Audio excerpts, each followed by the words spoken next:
പക്ഷേ അവിടെ നിന്നും യാഷ് തളർന്നില്ല. യാഷ് പിന്നെയും സിനിമകൾ ചെയ്തു. അങ്ങനെ ഈ പറഞ്ഞ പോലെ ചിലത് അത്യാവശ്യം തരക്കേടില്ലാതെ പോയി, ചിലത് ഫ്ലോപ്പായി. പക്ഷെ ഒരു വലിയൊരു ബ്ലോക്ക് ബസ്റ്റർ എന്ന രീതിയിലൊന്നും അന്ന് യാഷിന് എത്താൻ പറ്റിയിട്ടില്ല. പക്ഷെ അത് എത്തിയത് ഏകദേശം ഒരു 2013 ഗൂഗ്ലി എന്ന് പറയുന്ന ഒരു സിനിമ. അതായിരുന്നു യാഷിൻ്റെ കരിയറിലെ ആദ്യത്തെ ഒരു വലിയൊരു ബ്ലോക്ക് ബസ്റ്റർ. അവിടുന്ന് അങ്ങോട്ട് പിന്നെ രാജാഹുളി, ഗജകേസരി, പിന്നെ മിസ്റ്റർ ആൻഡ് മിസസ് രാമചാരി എന്ന് പറഞ്ഞാൽ മിസ്റ്റർ ആൻഡ് മിസസ് രാമചാരി എന്ന് പറയുന്ന ഒരു സിനിമയായിരുന്നു.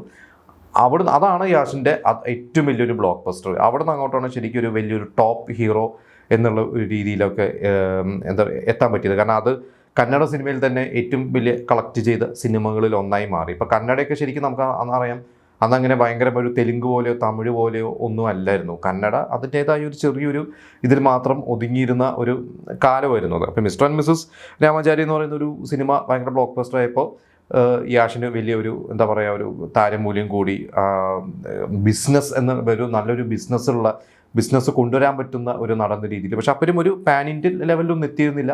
അത് കഴിഞ്ഞ് പിന്നെ 1-2 സിനിമകളൊക്കെ കഴിഞ്ഞിട്ടാണ് KGF എത്തിയത്. അപ്പോൾ KGF എന്ന് പറഞ്ഞാൽ പ്രശാന്ത് നീൽ അതിനു മുമ്പും സിനിമകളൊക്കെ ചെയ്തിട്ടുള്ളതാണ്. പക്ഷേ അതൊക്കെ ഈ കന്നഡയിൽ മാത്രം ഒതുങ്ങി നിൽക്കുന്ന, അല്ലെങ്കിൽ അത്തരത്തിലുള്ള സിനിമകൾ മാത്രം ചെയ്യുന്ന ഒരു സംവിധായകനായിരുന്നു ഈ പ്രശാന്ത് നീലായാലും യാഷായാലൊക്കെ. അവിടെ നിന്നാണ് KGF എന്ന് പറയുന്ന ഒരു പടം എന്താ പറയുക അവിടെ നിന്ന് ഒരു തുടക്കം കുറിക്കുന്നത്. ആദ്യത്തെ KGF വന്നു, അതിവിടെ കേരളത്തിലും ഇറങ്ങി, അത്യാവശ്യം ശ്രദ്ധിക്കപ്പെട്ടു. പക്ഷെ അങ്ങനെ ഭയങ്കര ഇതൊന്നുമല്ല. പക്ഷെ പിന്നീട് അത് OTT-യിലൊക്കെ വന്നു ഭയങ്കര ചർച്ചയായി.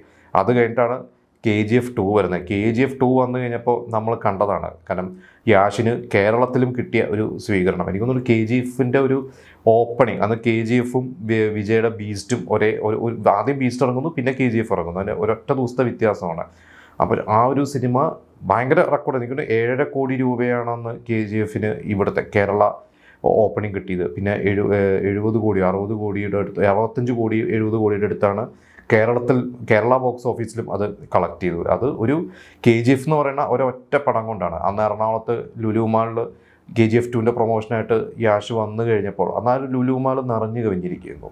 ഇതെല്ലാം എനിക്ക് തോന്നുന്നു സൗത്ത് ഇന്ത്യയിൽ എന്നല്ല ഇന്ത്യയിൽ തന്നെ ഒറ്റ സിനിമ. അത് KGF അല്ലാതെ യാഷിനെ ഇന്ന് ആരാധിക്കുന്ന നമ്മൾ മലയാളികളുടെ ഇടയിൽ 90% പേരും, അല്ലെങ്കിൽ ഭൂരിപക്ഷം പേരും യാഷിൻ്റെ പഴയ സിനിമകളൊന്നും കണ്ടിട്ടുണ്ടാവില്ല. അവരൊക്കെ KGF കൂടി എന്താ പറയുക റോക്കി ബായി ആ ഒരു ഇതിലോട്ട് യാഷിൻ്റെ ഫാനായി മാറിയതാണ്.